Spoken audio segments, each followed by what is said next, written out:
Are you thinking of getting an e-bike but confused about which one is the right one for you? Then join me in today's episode as I share with you my journey and my purchase of my very first e-bike. The purchase of an e-bike in Singapore is regulated by the government. You will need to complete the online PAB theory test before you can purchase an e-bike. Step 2 is to create a user profile. This process is an optional process, so you can just skip to step 3 if supposing you do not wish to do this.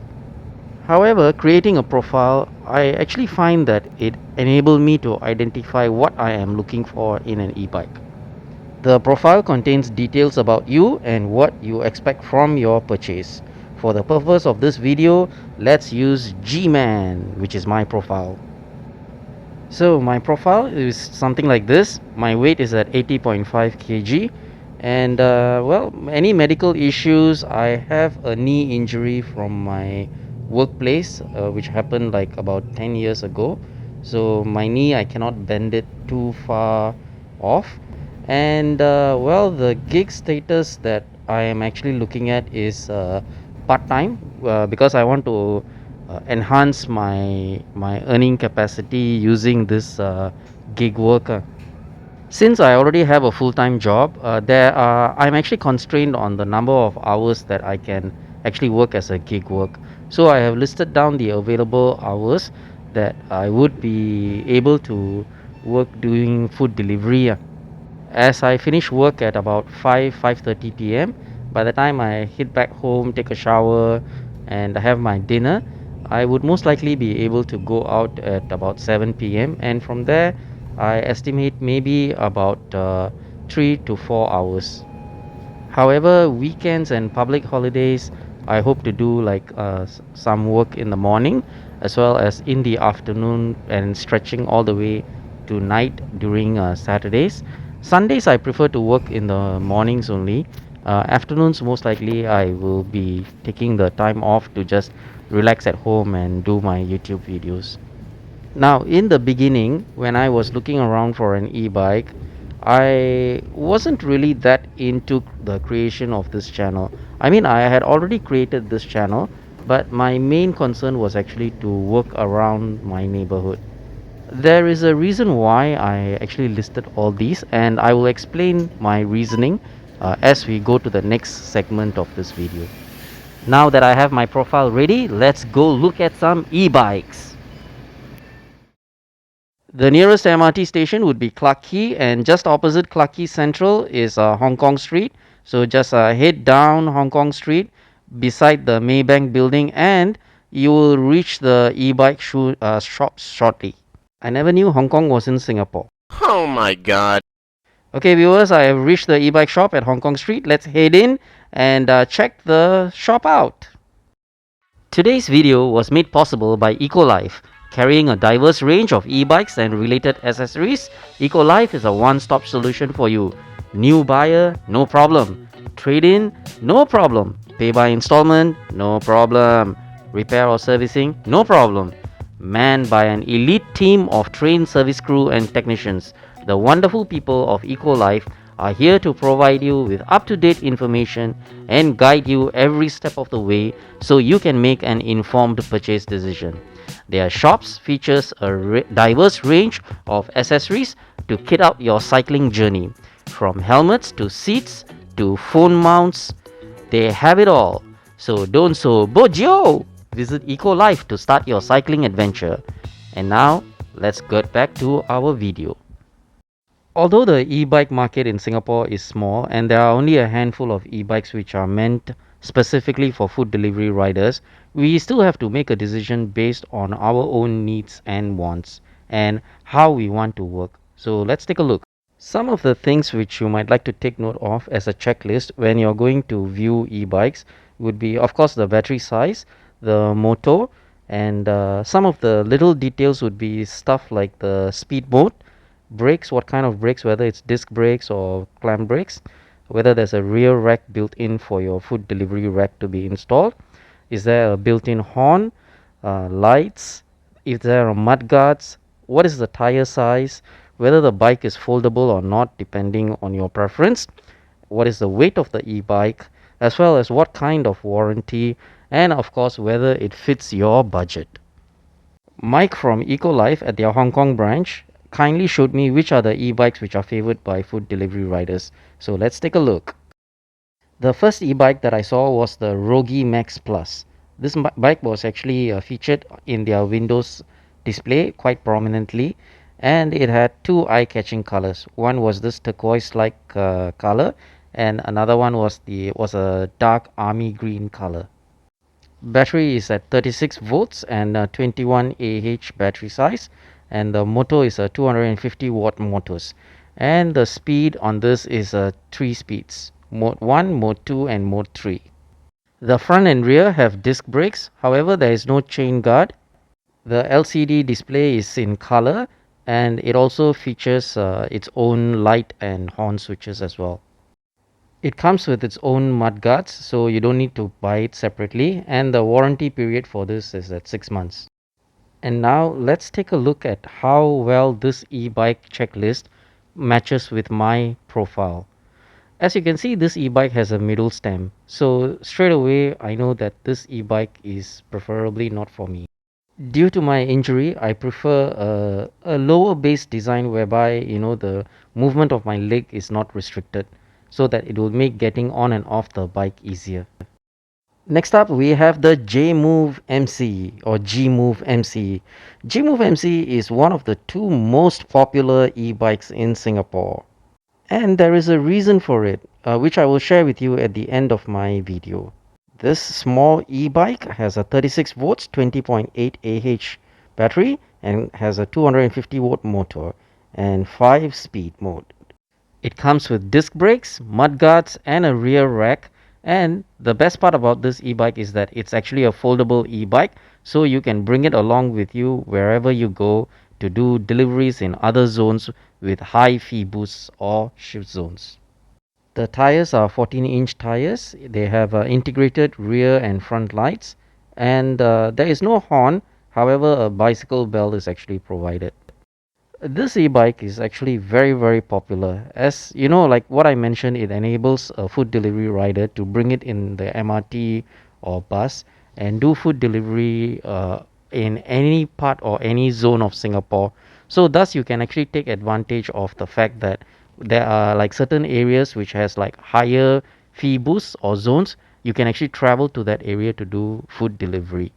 However, based on my personal profile, I'm actually about 80 plus kilos, and this e-bike for my frame is actually a bit too small due to its 14-inch tires. And my priority anyway is actually to do food delivery around my neighborhood. I'm not gonna venture out, so foldability is not a big issue for me. Next up is the EcoDrive 2.0. Now, I don't think I need to do much introduction to this e-bike because basically this e-bike is the most popular e-bike ever among the food delivery community. It comes with a 48 volt 10.8 Ah battery and a 240 watts motor and a 5 speed mode.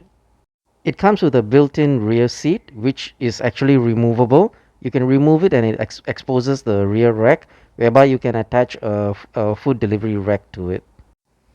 There is a chain guard to protect the bicycle chain from mud or debris from getting onto it, as well as mud guards, and both the front and rear wheels have disc brakes. The front and rear lights are integrated into the control panel as well, and there is no horn. However, there is a bicycle bell provided. When it comes to the e-bikes in Singapore, J-Move MC and the EcoDrive, the first version as well as version 2.0, are the two most popular e-bikes out there among food delivery riders. And the reason why is actually very simple.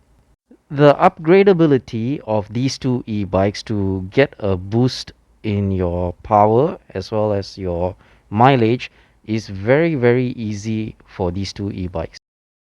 Due to their popularity and the sheer amount of spare parts available for these two e-bikes, riders are actually quite proficient in how this e-bike works and functions, and they are actually able to, a lot of times they are actually able to service it by themselves. Next, we have the Kol Max from MobotSg.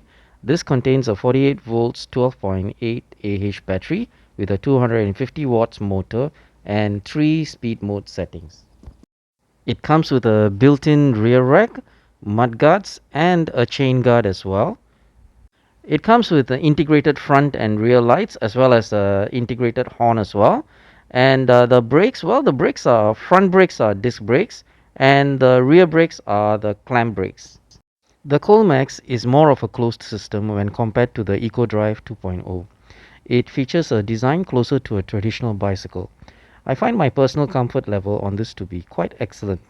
I like the large crankshaft which enables me to paddle the bicycle using the power of my legs and not knees. Riding posture on an e-bike is a very important and a very personal thing. If not done correctly, it can lead to long-term health issues such as knee, joint or back pain. After going through that simple exercise, I finally made my choice, which was my Kol Max e-bike. Now, this does not mean that the other e-bikes have shortcomings. All e-bikes have pros and cons. It all depends on what you are looking for in an e-bike. Sharing my journey on how I made my decision, I hope that this video actually enables new e-bike riders or new people who are considering to purchase an e-bike to at least make some of the right decisions. Now let's take a tour of the Ekolife shop and at the end wait for a blooper reel.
Can you take a shot of this? I want to use this as the thumbnail for the YouTube video lah. Yeah, I will take it. Yeah. Oh my god.